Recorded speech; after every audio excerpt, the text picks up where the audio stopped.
Hello engineers, welcome to the new video of the course, and in this particular video we are going to understand that why exactly we are using differential amplifiers at the input stage of an operational amplifier. That means why exactly we have these two terminals. That means I hope you all guys have a good idea on differential amplifier. So if you could remember, we actually have two inputs for the differential amplifier. Okay, over here we had termed this input as non-inverting and inverting input for the operational amplifier, but this overall block forms a differential amplifier. So what exactly is the reason behind using or behind going with the differential amplifier in case of an operational amplifier? So let's look upon this particular topic.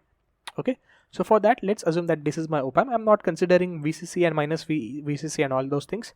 Our intention is to understand the input stage of the operational amplifier, or these two terminals, that why exactly these two terminals are present in case of an operational amplifier. Okay, so for that, let's assume that we are taking certain input voltage at V1. So V1 has certain input voltage. Okay, it can be any type of voltage. It can be a DC source, it can be an AC source, it can be any voltage. Okay, input signal. So I'm providing certain input signal to the V1 to this particular terminal, right, to the non-inverting terminal, and V2 is grounded. For time being, we'll assume that my V2 is grounded. Okay, so ideally it should get 0 volts, right? Great. Now let me proceed further. So this is how we can assume. So V1, I'm providing certain voltage to it, right, and V2 is grounded. So ideally my V1 should contain certain input signal, or it should provide certain input signal to this particular operational amplifier. V2 is at 0 volts. Okay, and this particular operational amplifier will obviously going to perform certain operations, and then it will amplify this particular signal. Since we are providing it to the non-inverting terminal, so it will amplify, right? It will be amplifying this kind of signal. Okay, so this is the ideal behavior. Okay, but now, as I mentioned that there is a huge difference between the practical and the ideal op-amp. So we are going to see the same kind of difference over here, right? So you see, in reality, along with this particular signal, we will get a noisy signal. Okay, so at V1 we will get noisy signal, and at the same time we will get the noisy signal at V2 as well. Now the signal or the noisy signal which is available at V2, there will be slight difference between the these two signals. Okay, but we assume that the phase and the frequency and the voltage of this particular noisy signal, it is almost similar.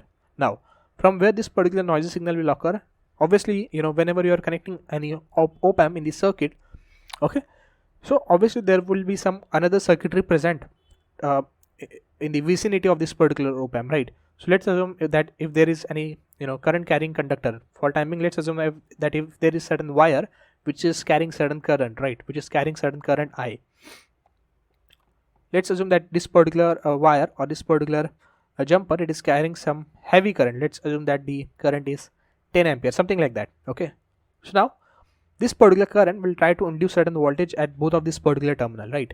Will induce certain voltage. Let's assume that the voltage that is being induced on both of this terminal is Vx.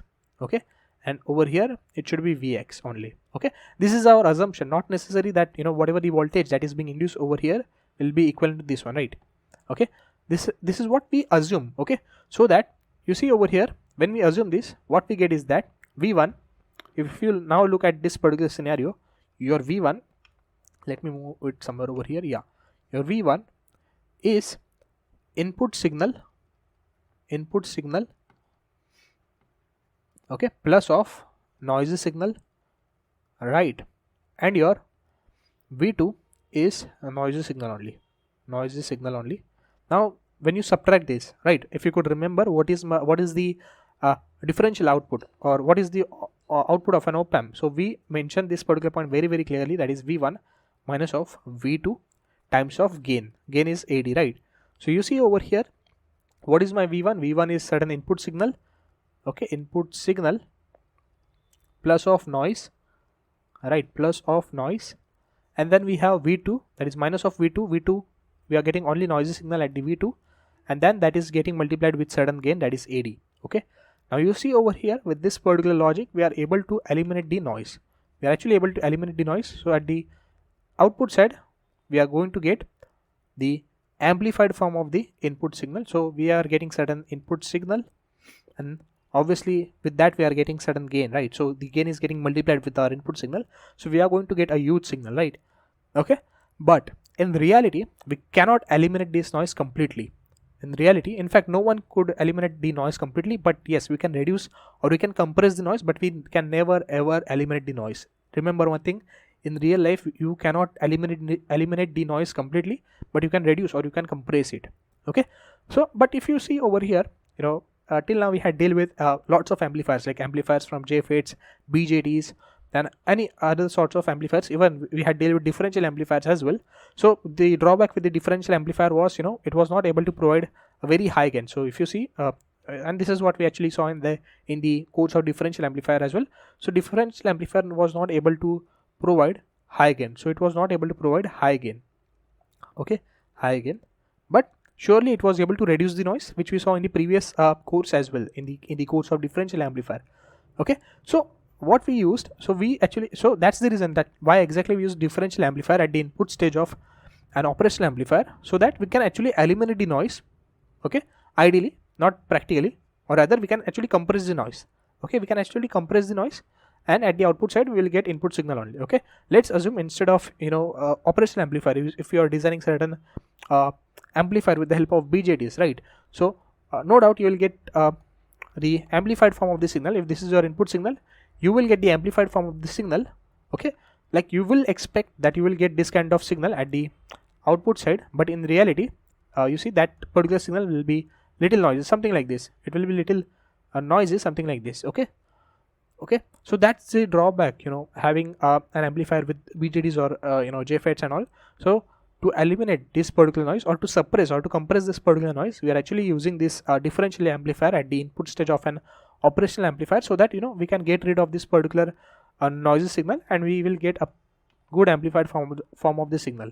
Okay, without any noisy signal. Okay, so that's the reason. Okay, and in reality, you see, you won't get same voltage over here with the the induced voltage. I'm just taking this particular example, that is a current carrying conductor which is present just at the vicinity of this particular operational amplifier. Not necessary that you will get same voltage at both of the terminal. It might happen that you might get a voltage maybe Vy. So like let's assume that since this particular terminal is very close to this particular current carrying conductor, so in that case your Vx will be, let's assume if it is 1 millivolt, so your Vy will be around 0.9 millivolt. So you see there is a slight difference between both of these particular voltages, right? On top of that, if the frequency of this particular noisy signal, obviously the noisy signal has very high frequency, not very high, sorry, the frequency is quite high, like 2 kilohertz, 3 kilohertz, something like that. If the frequency of this particular signal which is occurring at the V2 is, let's suppose if it is 2 kilohertz, okay, so the 2 kilohertz, so the frequency, let's assume that is coming at the this particular terminal, that is Vy. Let's assume that if it is 2.1 kilohertz, so you see there is a slight difference between both of these particular things, right? So that's the reason that your noise won't be eliminated completely, but you see with this we can actually suppress the noise by very huge amount. Okay, but we cannot eliminate the noise. This is the point to remember. Okay, and by the way, this is not the only factor through which you will get noise. There is another factor as well, that is temperature, and then obviously the wires which you're connecting, it has certain impedance as well. So when that particular wires will move, so you will get certain noise as well. So there are lots of things. Okay, I'm not going in that detail way that what are the reasons or the factors that why the noisy signals are getting created. I'm not going in that domain, but I'm just explaining you that whatever the noisy signal, no matter from wherever or from whichever the parameter the noise is getting created, we are able to suppress that. And that's the reason that why exactly we are using a differential amplifier at the input stage of an operational amplifier. Okay, so just let me write over here the differential amplifier which is being used at the input stage of an operational amplifier. The differential amplifier present at the input stage of an operational amplifier is used to suppress, just a second, is used to suppress the noisy signal or noise. Okay, and thus it helps in providing the higher gain of signal. Okay, that's the reason that why we use differential amplifier. Okay, and I really hope that you understood this particular concept in depth. Okay, but still, if you have any doubts, if you are facing any sort of difficulties anywhere, it's my request to you that you please ask those particular doubts in the comment section. I will surely help you out there. Okay, so thank you for listening me patiently. I'm ending this video over here. Thank you.